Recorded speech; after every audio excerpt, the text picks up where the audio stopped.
نحمده ونصلی علی رسولہ الکریم وعلی آلہ وصحبہ اجمعین اما بعد فاعوذ باللہ من الشیطان الرجیم بسم اللہ الرحمن الرحیم قل اے پیغمبر آپ کہہ دیجئے تعالو کہ آؤ اتل ما حرم ربکم علیکم کہ میں تمہیں پڑھ کر سناؤں ان چیزوں کو جن کو تمہارے پروردگار نے تمہارے لیے حرام قرار دیا ہے۔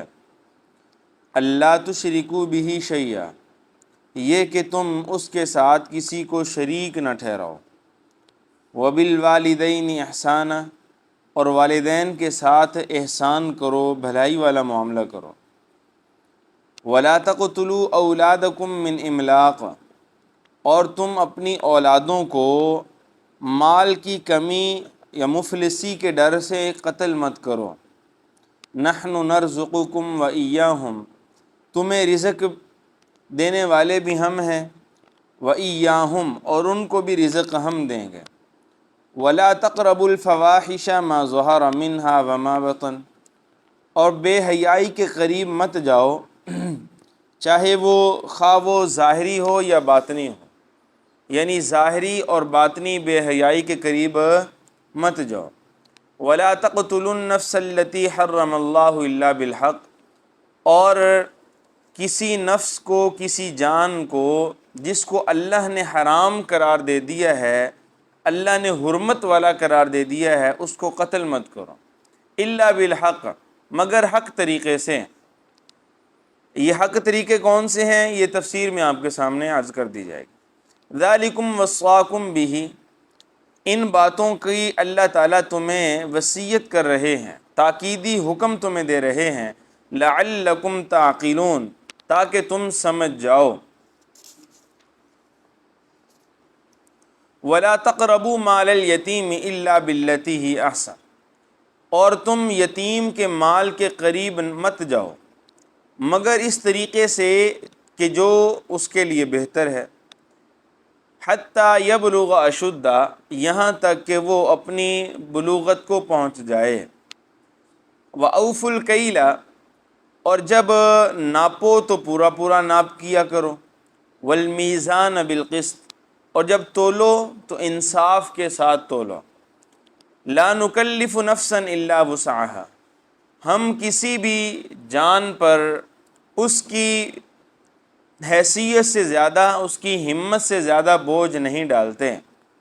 وَإِذَا قُلْتُمْ فَعْدِلُوا، اور جب تم بات کرو تو عدل والی کرو، انصاف والی کرو۔ وَلَوْ كَانَ ذَا قُرْبَى، اگرچہ سامنے تمہارا رشتہ دار ہی کیوں نہ ہو۔ وَبِعَهْدِ اللَّهِ أَوْفُوا، اور اللہ کے عہدوں کو پورا کرو۔ ذَلِكُمْ وَصَّاكُمْ بِهِ لَعَلَّكُمْ تَذَكَّرُونَ، یہ تاکیدی حکم اللہ تعالیٰ تمہیں دے رہے ہیں تاکہ تم نصیحت حاصل کر لو۔ وَأَنَّ هَذَا صِرَاطِي مُسْتَقِيمًا، یہ ہے سیدھا راستہ۔ فَاتَّبِعُوا، سو اسی کی تم پیروی کرو۔ وَلَا تَتَّبِعُوا السُّبُلَ، اس کے علاوہ کسی دوسرے راستے کی پیروی نہ کرنا۔ فَتَفَرَّقَ بِكُمْ عَنْ سَبِيلِي، وگرنہ وہ تمہیں سیدھے راستے سے جدا کر دے گا، الگ کر دے گا۔ ذالکم وصاکم بہ، اللہ تعالیٰ تمہیں ان باتوں کی وصیت کر رہے ہیں، لعلکم تتقون، تاکہ تم متقی بن جاؤ۔ معزز سامعین،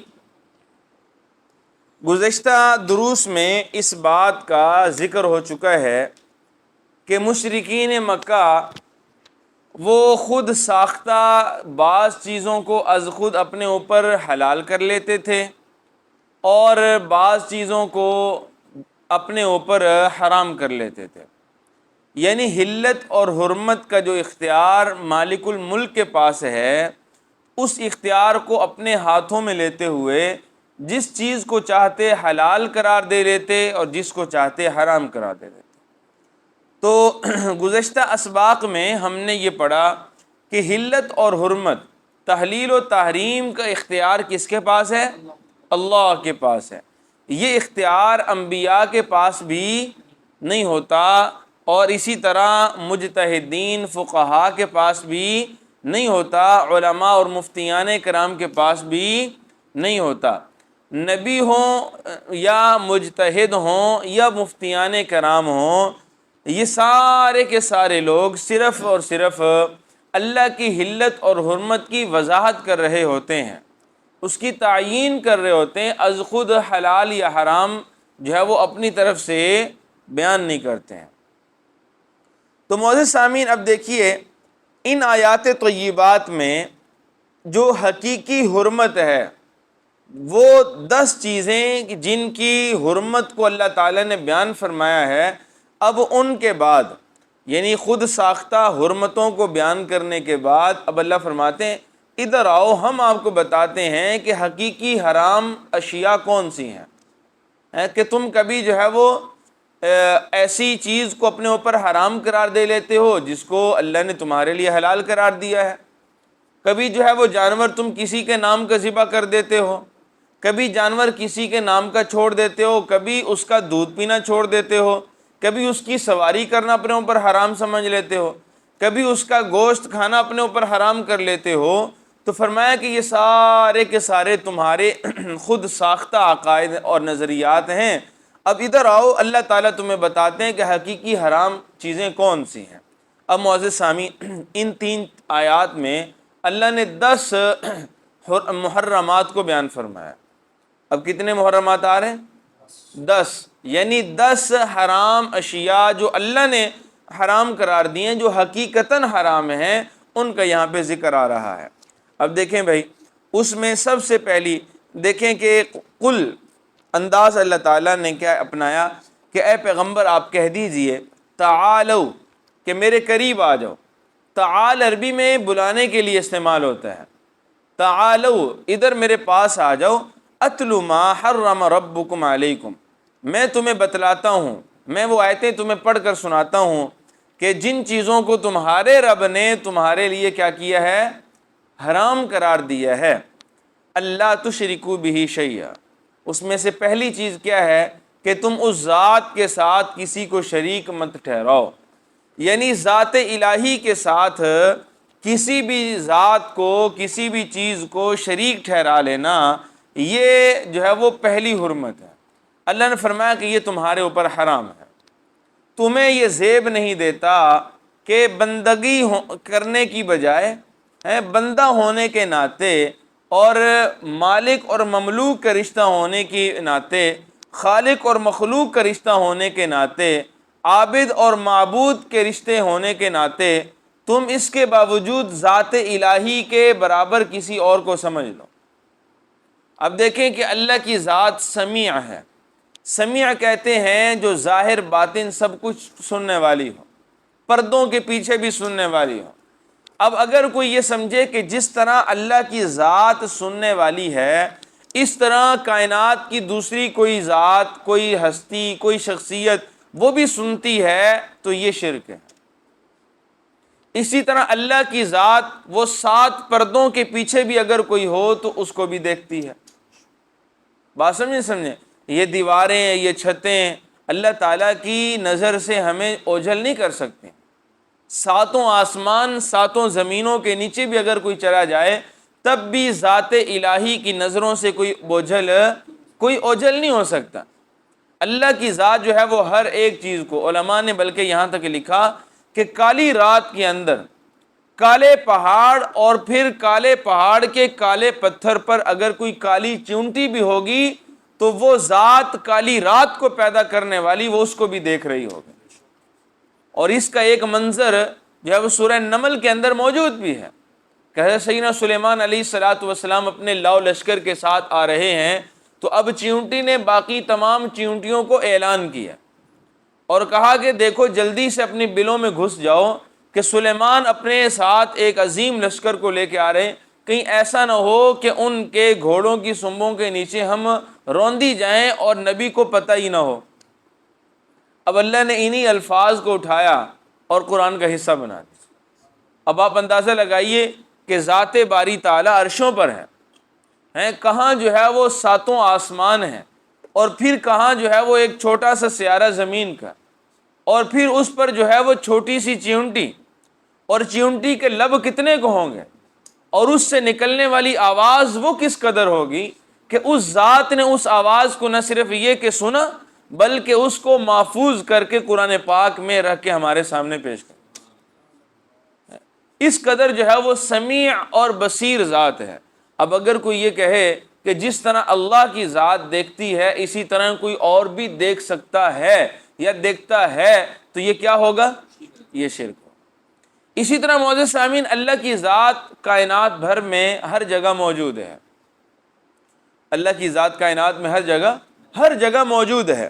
اب کوئی اگر یہ کہے کہ جس طرح ذات باری تعالی ہر جگہ موجود ہے، یعنی ہر ایک چیز سے واقف ہے، اسی طرح کائنات کی کوئی اور ذات، کوئی اور ہستی بھی ہر جگہ موجود ہے، ہر ایک چیز سے واقف ہے، تو گویا کہ اس نے اللہ کی صفت کو کسی اور میں بھی جو ہے وہ تسلیم کر لیا، کسی اور کو اللہ کے ساتھ شریک ٹھہرا لیا۔ اب یہ کیا ہوگا؟ یہ شرک ہوگا۔ اب معزز سامعین، سب سے پہلی حرمت یہاں پہ اللہ تعالیٰ کیا فرما رہے ہیں کہ اللہ تشرکو بہ شیئا، کہ ذات باری تعالیٰ کے ساتھ کسی کو تم نے شریک نہیں ٹھہرانا، یہ تم پر حرام ہے۔ تم خواہ مخواہ خود ساختہ حرمتیں بیان کرتے پھر آؤ یہ تمہیں حقیقی حرمتیں بتائیں۔ ان میں سے پہلی حرمت اللہ نے کیا بتائی کہ اللہ کے ساتھ کسی کو ہم شریک۔ اور معزز سامعین، حضرت لقمان حکیم نے بھی اپنے بیٹے سے یہی کہا، یا بنی لا تشرک باللہ ان الشرک لظلم عظیم، اے میرے بیٹے اللہ کے ساتھ کسی کو شریک نہ ٹھہرانا، بے شک یہ بہت بڑا ظلم ہے، اپنی جان پر اس سے بڑا کوئی اور ظلم نہیں ہو سکتا۔ اسی طرح معزز سامعین، یہ ایسا ظلم ہے کہ اگر کوئی اس گناہ کو اپنے ساتھ لے کر دنیا سے جاتا ہے، مرنے سے پہلے توبہ نہیں کرتا، اللہ تعالیٰ کا یہ قانون اور اصول ضابطہ ہے، اللہ تعالیٰ مرنے کے بعد کسی کو یہ گناہ معاف نہیں کریں۔ قرآن خود کہتا ہے ان اللہ لا یغفر ان یشرک بہ ویغفر ما دون ذلک لمن یشاء، شرک والا گناہ معاف نہیں ہو سکتا، اللہ اسے معاف نہیں کریں گے، اس کے علاوہ اللہ تعالیٰ جس گناہ کو چاہیں گے بخش سکتے ہیں۔ ضروری نہیں کہ بخشیں، لیکن جس گناہ کو چاہیں گے اللہ تعالیٰ بخش سکتے ہیں۔ بات سمجھیں؟ اگر کوئی اس سے یہ سمجھتا ہے نا کہ اللہ تعالیٰ ہر گناہ کو بخش دیں گے، یہ غلط ہے، یہ کہیں پہ بیان نہیں کیا گیا۔ یہاں پہ یہ آ رہا ہے اللہ جس گناہ کو چاہیں گے بخش دیں گے۔ وہ بخشنے پہ آئے تو بڑے بڑے مجرموں کو بخش دے، اور اگر گرفت پہ آئے تو وہ چھوٹی چھوٹی بات پر بھی جو ہے وہ گرفت کر سکتا ہے۔ اور جو ہے وہ یاد رکھیے کہ اگر تو اللہ نے بخش دیا تو ٹھیک، وگرنہ اس کا ضابطہ یہ ہے کہ جہنم کے اندر اس گناہ گار کی تطہیر کا عمل ہوگا، اس کی وہاں پہ صفائی ہوگی۔ اب ایک موٹا سا اصول سمجھ لیں، بات سمجھنی آسان ہو جائے گی آپ کے لیے، کہ گناہ ایک نجاست ہے، روحانی نجاست ہے۔ جتنی بھی گناہ ہے، غیبت ہے، چغلی ہے، طعن زنی ہے، الزام تراشی ہے، جھوٹ ہے، بد نظری ہے، بدگمانی ہے، ٹھیک ہے جی، زنا ہے، شراب ہے، چوری ہے، بڑے بڑے گناہوں، یعنی چھوٹے سے لے کر بڑے گناہوں تک، یہ سارے کے سارے یہ کیا ہیں؟ نجاست، نجس ہیں، روحانی گندگی ہے، روحانی نجاست ہے۔ اور جنت پاکیزہ جگہ کا نام، جنت میں کوئی نجاست نہیں جا سکتا۔ اب ہوگا کیا کہ جو گناہ گار ہے جس کے ساتھ نجاست لگی ہوئی ہے، اب اس کی جہنم کی آگ میں تطہیر کا عمل ہوگا۔ جب تک وہاں پہ اس کو کندن نہ بنا دیا گیا، جب تک وہاں اس کو بالکل صاف ستھرا اجلا نہ بنا دیا گیا، جب تک یہ پاک نہیں ہوگا تب تک یہ جنت میں نہیں جا سکتا۔ اور دنیا کے اندر اس نجاست کو دور کرنے کا جو ہے وہ طریقہ وہ بڑا ہی سہل، بڑا ہی آسان۔ وہ کیا ہے؟ اگر تو معاملہ حقوق اللہ کا ہے پھر تو اس سے آسان کوئی چیز ہی کوئی نہیں ہے۔ اللہ سے کہہ دیا جائے اے اللہ میں جو ہے وہ شرمسار ہوں، جو میں نے کیا بہت غلطی کی، آئندہ نہ کرنے کا میں آپ کے ساتھ عزم کرتا ہوں، توبہ کرتا ہوں، میری توبہ کو قبول کر لیجیے۔ بس اتنی کہنے کی دیر تھی، اگر اخلاص سے دل سے یہ جملے نکال دیے، اللہ تعالیٰ بڑے سے بڑے جرم کو معاف فرما دے، اس نجاست کو دور کر دیں گے جس کو جہنم کی آگ صاف کرے گی۔ اور اگر معاملہ حقوق العباد کا ہے تو یہ تب تک صاف نہیں ہوگا جب اس بندے سے جس سے زیادتی کی ہے، یعنی جس کا حق آپ نے غصب کیا ہے، جب تک آپ اس سے جا کے اس کا حق لوٹا نہیں دیتے تب تک یہ معاف نہیں ہوگا۔ یا تو معافی مانگ لیں یا پھر اس کا حق اس کو لوٹا دیں اگر وہ اس طرح معاف نہیں کر رہا۔ تو یہ دو ہی چیزیں ہیں۔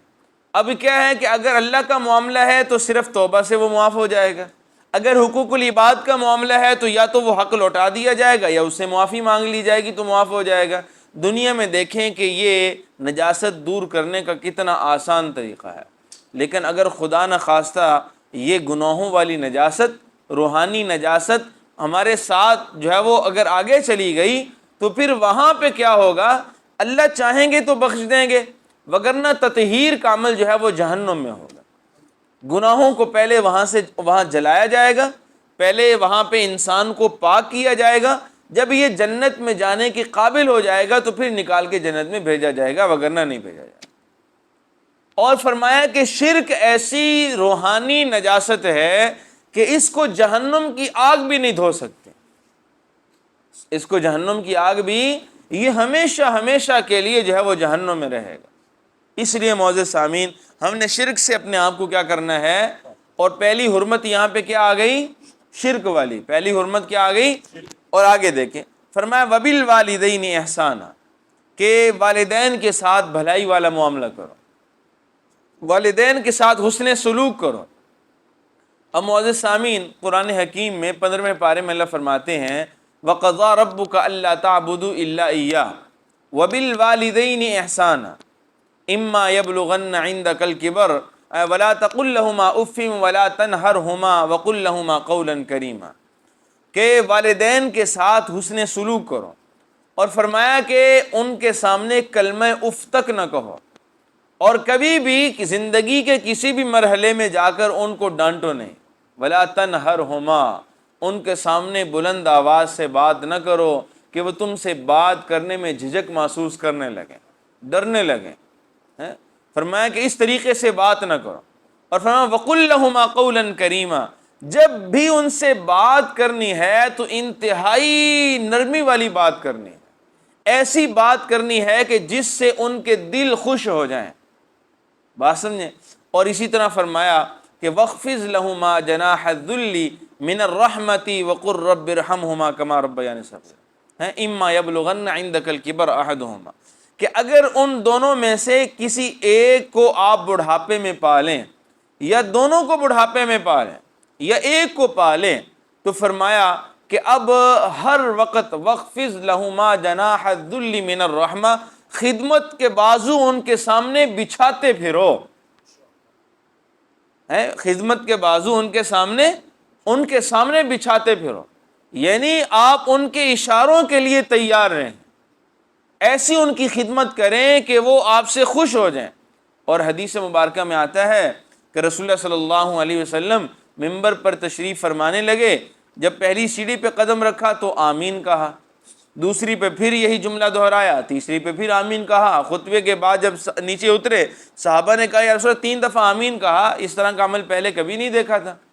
تو اس حضور نے فرمایا کہ جبریل امین میرے پاس ہے، انہوں نے بد دعا کی، میں نے ان کی بد دعا پر آمین کہا۔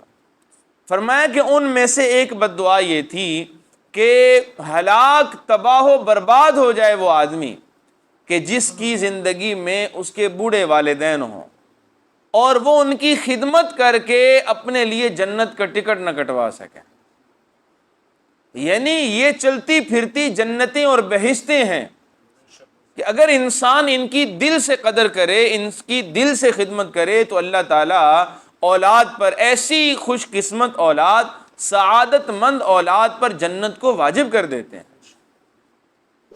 رسول اللہ صلی اللہ تعالی علیہ وسلم نے ارشاد فرمایا رضا الرب فی رضا الوالد، کہ والد کی رضا کے اندر اللہ کی رضا ہے، اور فرمایا کہ والد کی ناراضگی میں اللہ تعالیٰ کی ناراضگی ہے، اور ایک جگہ پہ فرمایا کہ والد جنت کا دروازہ ہے، اور ایک موقع پہ فرمایا کہ الجنت تحت اقدام امہا، کہ جنت تمہاری ماؤں کی قدموں کے نیچے اللہ نے رکھ دی ہے۔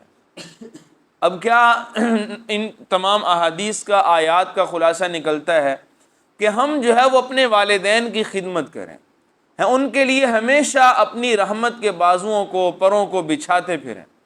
جس طرح اب دیکھیں اللہ فرماتے ہیں کہ اگر کسی کے والدین دنیا سے چلے گئے ہیں پھر بھی اس کو والدین سے مستغنی نہیں ہونا چاہیے، بے پرواہ اور لاپرواہ نہیں ہونا چاہیے۔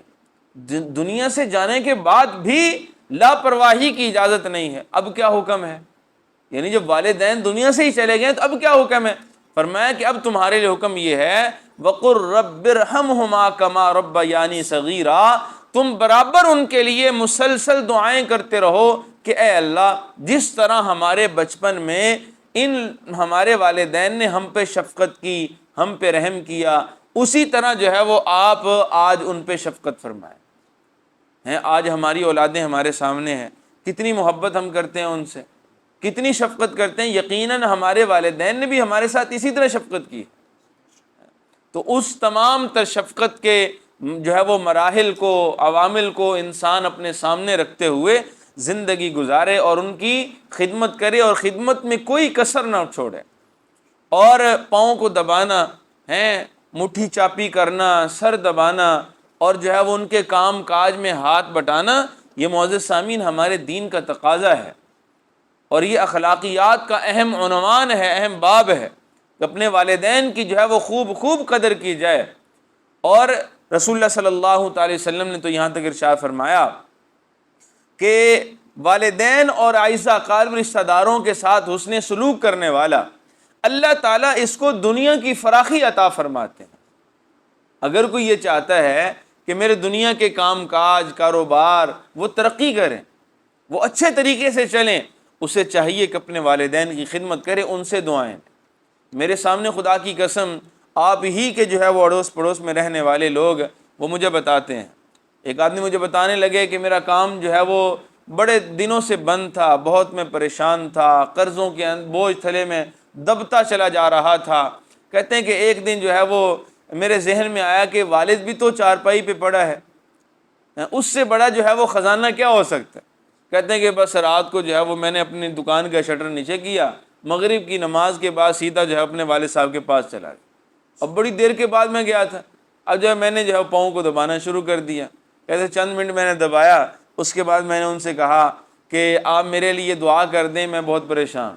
کہتے انہوں نے کہا دفع ہو جا، آج بھی آئے ہو تو لالچ لے کر آئے ہو، یعنی کسی غرض سے آئے ہو، تو بہرحال والد تو والد تھا۔ کہتے ہیں میں نے جب دوسری دفعہ کہا، انہوں نے کہا اچھا ٹھیک ہے۔ اب دوسرے دن فرمایا کہ اگلا دن میں انتظار میں رہا کہ والد کی دعا کا کوئی اثر، کوئی جو ہے وہ نتیجہ سامنے آئے، لیکن نہیں آیا۔ کہتے میں دوسرے دن پھر مغرب کے بعد چلا گیا، میں نے پھر ٹانگوں کو دبایا، میں نے کہا کہ ابو جی ابھی تک جو ہے وہ مجھے کوئی اثرات نظر نہیں آئے۔ کہتے کہ تو بھی تھوڑا صبر کر لے، اثرات نظر آ جائیں گے۔ اور پھر فرماتے ہیں کہ اس دن انہوں نے ہاتھ اٹھا دیے اور کہا کہ اے اللہ آپ اس کو دے دیں، آپ کو کیا کمی ہے؟ اور فرماتے ہیں کہ دوسرے دن پھر مجھے کوئی اثرات نظر نہیں آئے۔ پھر میں تیسرے دن گیا، اور تیسرے دن جا کے دوبارہ میں نے خدمت کی اور دوبارہ دعا کی، اور فرماتے ہیں کہ چوتھا دن تھا، ایک آدمی میری دکان پر خود چل کے آیا، اور اس نے ایسی مجھے ایک پیشکش کی کہ جس کو میں آج تک لے کے چل رہا ہوں، اور اس دن سے میں بہت خوش ہوں۔ بات سمجھے ہیں؟ یعنی ایسے مغلق اور بند دروازے اللہ تعالیٰ والدین کی دعاؤں سے خدا کی قسم کھول دیتے ہیں۔ آج ہم دنیا کے اندر جو ہے وہ اگر پریشان ہوتے ہیں تو ہم امام سے کہتے ہیں نا، امام صاحب ہمارے لیے دعا کر دیں۔ ہم جو ہے وہ اپنی مسجد کے جو مولوی صاحب ہوتے ہیں، خطیب صاحب ہوتے ہیں، ان سے دعا کے لیے کہتے ہیں۔ ہم کسی پیر صاحب کے پاس جاتے ہیں، ان سے دعا کا کہتے ہیں، دوستوں سے کہتے ہیں، اور آگے پیچھے۔ اور دعا کی قبولیت کا ایک مستقل باب گھر میں ہوتا ہے، اس کو ہم چھوڑ دیتے ہیں والدین کی صورت میں۔ اب ہمیں دعا کروانی چاہیے اپنی والدہ سے، دعا کروانی چاہیے اپنے والد سے، کہ ان کی دعائیں جو ہے وہ اولاد کے لیے وہ عرش عظیم تک پہنچ جاتی ہیں۔ اس لیے معزز سامعین والدین کے ساتھ حسن سلوک کرنا ہے۔ اور قرآن کہتا ہے کہ اگر تمہارے والدین غیر مسلم بھی ہوں تو تب بھی ان کا احترام کرو۔ ہاں یہ ہے کہ والدین کی فرما برداری کی ایک حد ہے کہ اگر تو اللہ کے حدود کے اندر رہتے ہوئے وہ کوئی حکم دے رہے ہیں تو اس کو آپ تسلیم کریں، اس کا ماننا واجب ہے، ضروری ہے۔ اور اگر جو ہے وہ والدین اور ہوتا ایسا نہیں ہے کہ والدین جو ہے وہ اللہ تعالیٰ کے حقوق سے متجاوز کوئی حکم دیں.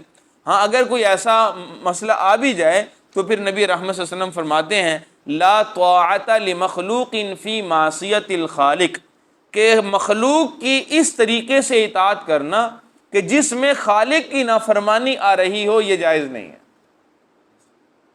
مثال کے طور پہ والدین ایسے ہوتے نہیں، میں ویسے تو مثال دیتا ہوں، مجھے جھجک ہو رہی ہے لیکن پھر بھی سمجھانے کے لیے کہہ رہا ہوں. اگر کوئی والد کسی اپنے بیٹے کو کہہ دے کہ بھائی جو ہے وہ غیر اللہ کو سجدہ کیا کرو، غیر اللہ کے سامنے جھکا کرو، غیر اللہ کی عبادت کیا کرو، یا نماز کیوں پڑھتے ہو، تلاوت کیوں کرتے ہو، اس کی کوئی ضرورت نہیں ہے، تو اب یہ حکم جو ہے یہ اللہ تعالیٰ کی حدود سے کیا ہے، متجاوز ہے. اب ان کے کہنے کی وجہ سے ہم نماز نہیں چھوڑ سکتے، اس لیے کہ ان کی اطاعت کی ایک حد ہے. حضور نے فرمایا کہ اگر والدین کی اطاعت اور مخلوق کی اطاعت وہ خالق کی اطاعت میں آ کے جو ہے وہ نقب زنی کر رہی ہو، اس کو متاثر کر رہی ہو، تو پھر ایسی اطاعت کی اجازت ہاں اس سے نیچے نیچے جو ہے وہ ہم اپنے آپ کو والدین کے سپرد کرتے ہیں. ٹھیک ہے نا جی. تو باہر فرمایا کہ تیسرے نمبر پہ وَلَا تَقْتُلُوا أَوْلَادَكُم مِّنْ إِمْلَاقٍ نَحْنُ نَرْزُقُكُمْ وَإِيَّاهُمْ، کہ مال کی کمی کے خوف سے اپنی اولادوں کو قتل نہ کرو، تمہیں بھی رزق ہم دے رہے ہیں اور تمہاری اولادوں کو بھی کون پالے گا، اللہ ہی پالیں گے.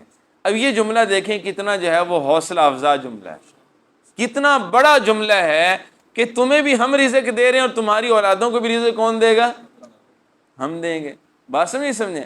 اچھا بھائی، قتل اولاد کی 3 صورتیں پائی جاتی رہی ہیں دنیا کے اندر. ایک تو یہ تھا کہ مال کی کمی کی وجہ سے لوگ اولادوں کو قتل کر دیا کرتے تھے، یہ آج بھی ہے کہ وہ عجیب عجیب طرح کی منصوبہ بندیاں، اور اس کے پیچھے ہوتا کیا ہے، وہ بھائی ان کو کھلائیں گے کہاں سے، ان کو رکھیں گے کہاں پہ. بات سمجھے ہیں. تو اللہ تعالیٰ نے فرمایا کہ یہ چیز درست، یعنی کہ مال کی کمی کی وجہ سے اولاد کو قتل نہ کرو. اور ایک طریقہ دنیا کے اندر قتل اولاد کی ایک صورت وہ یہ بھی رہی ہے کہ اولادوں کو قتل کیا جاتا تھا وہ غیرت کے نام پر، خاص طور پہ بیٹیوں کو، کہ ہم جو ہے وہ کسی کو اپنا داماد کیسے بنا سکتے ہیں، کسی کے ساتھ اپنی بہن یا بیٹی کو رخصت کیسے کر سکتے ہیں. اب اس چیز کو عار اور معیوب سمجھتے ہوئے وہ اپنی بیٹیوں کو کیا کر دیتے تھے، اولادوں کو قتل کر دیتے تھے، حالانکہ اپنے گھر میں بھی تو کسی کی ماں بہن بیٹی ہوتی تھی نا. اسی طرح معزز سامعین، تیسری چیز جو ہے وہ تیسری صورت جس میں اولاد کو قتل کیا جاتا تھا وہ یہ تھا کہ غیر اللہ کے نام پہ اولادوں کو بلی چڑھایا کرتے تھے.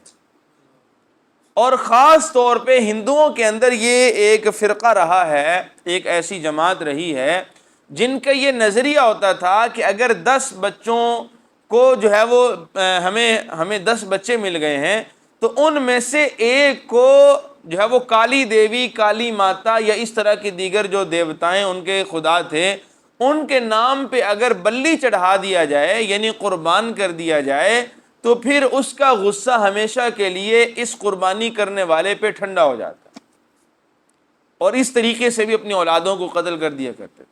تو یہ 3 صورتیں بہرحال پائی جاتی رہی ہیں. تو قرآن نے، ہمارے دین نے، ہماری اسلام اور شریعت نے تینوں صورتوں کو حرام قرار دیتے ہوئے اولاد کی حفاظت کا قانون بنا دیا، اور فرمایا کہ تم مال کی کمی کی وجہ سے اپنی اولادوں کو قتل مت کرو. نحن نرزقکم وإیاہم، تمہیں بھی رزق دینے والے ہم ہیں اور تمہاری اولادوں کو بھی رزق کون دے گا، اللہ ہی دیں گے. اس لیے کہ معزز سامعین، رزق کا وعدہ یہ اللہ نے اپنے ذمہ لے رکھا ہے. زمین کو اللہ نے رزق اگلنے کا ایک ذریعہ بنایا ہے، لیکن اللہ نے رزق اس کے سپرد نہیں کیا. بارشوں کا نزول ہوتا ہے تو اس سے بھی رزق کا ایک اس کو ذریعہ تو بنایا ہے، لیکن بادلوں کو رزق بادلوں کے سپرد نہیں کیا. اسی طرح جو ہے وہ دنیا کے اندر اور بہت سی چیزیں ہیں، والدین بھی ایک ذریعہ بنتے ہیں، استاد بھی ذریعہ بنتے ہیں، لیکن اللہ نے رزق ان کے سپرد نہیں کیا، اللہ نے رزق اپنے ہاتھ میں رکھا ہے. 12ویں پارے کی پہلی آیت مبارکہ میں اللہ فرماتے ہیں وما من دابۃ فی الارض الا علی اللہ رزقها، اس زمین کی پشت پر چلنے والے جتنے بھی جانور ہیں، جتنے بھی جاندار ہیں، وہ حیوان ہوں، وہ ہواؤں کی دوش پہ اڑنے والے چرند پرند ہوں، یا وہ تہے زمین تہے پانی وہ مچھلیوں کی صورت میں آبی مخلوق ہو، یا وہ رینگنے والی مخلوق ہو، وہ جانور ہوں، حیوان ہوں، انسان ہوں، فرمایا کہ ہر ایک رزق کی ذمہ داری اللہ پر ہے۔ اور دوسری جگہ پہ اللہ تعالیٰ کیا فرماتے ہیں، وَفِي السَّمَاءِ رِزْقُكُمْ وَمَا تُوعَدُونَ، اور جس رزق کا ہم نے تم سے وعدہ کر رکھا ہے نا، وہ ہم نے آسمانوں میں رکھا ہوا۔ اور تیسرے نمبر پہ کیا فرمایا، واللہ خیر الرازقین، اللہ کی ذات بہترین رزق دینے والی ہے۔ جب بھی یاد رکھیں کہ اگر رزق کا ایک ذریعہ ایک دروازہ بند ہوتا ہے، اللہ تعالیٰ اس کی بجائے اس کے بدلے کئی کھول دیتے ہیں۔ جب بچہ ماں کے پیٹ میں، ایک مثال دے دیتا ہوں، بچہ ماں کے پیٹ میں ہوتا ہے، تو اب ماں کے پیٹ میں جو بچہ ہوتا ہے تو بچے کو جو خوراک مل رہی ہوتی ہے وہ اس کا ذریعہ کیا ہوتا ہے، کیسے مل رہی ہوتی ہے، ناف کے ذریعے سے مل رہی ہے۔ بچے کی خوراک کہاں سے جاری ہوتی ہے، ناف کے ذریعے سے جاری ہوتی ہے۔ اب جیسے ہی بچہ پیدا ہوتا ہے تو ڈاکٹر سب سے پہلے ناف کاٹ دیتا ہے، بچہ چیختا ہے، چلاتا ہے کہ اب میرا کیا بنے گا، کہاں سے کھاؤں گا، کہاں سے پیوں گا۔ بات سمجھیں، اللہ تعالیٰ نے ماں کی چھاتیوں کی صورت میں 2 نہریں اس کے لیے کھول دی۔ بند کتنی ہوئی تھی، ذریعہ کتنے ذرائع بند ہوئے تھے، اب اللہ نے کھول کتنے دیے، 2 کھول۔ اب پھر جب بچہ 2 سال کا ہوتا ہے، 1.5 سال کا ہوتا ہے، اب یہ دودھ بھی کیا ہو جاتا ہے، دودھ بھی بند ہو جاتا ہے۔ اب بچہ پھر روتا ہے، بچے تنگ کرتے ہیں نہیں کرتے جب مائیں دودھ چھڑواتی ہیں، بچہ پھر روتا ہے، اب میرا کیا بنے گا، کہاں سے کھاؤں گا۔ اللہ فرماتے ہیں کہ 2 راستے ایک کی بجائے دیے تھے، اب جب 2 بند ہوئے ہیں تو اب 4 دانگ عالم، سارا جہان تیرا ہے۔ بات سمجھے ہیں؟ تو یہ یقین ہمارے دل میں آ جانا چاہیے کہ جب ایک ذریعہ اگر وہ بند کرتا ہے تو 2 کھولنے پہ وہ قادر اور پہلے کھولتا آیا ہے۔ بات سمجھے ہیں؟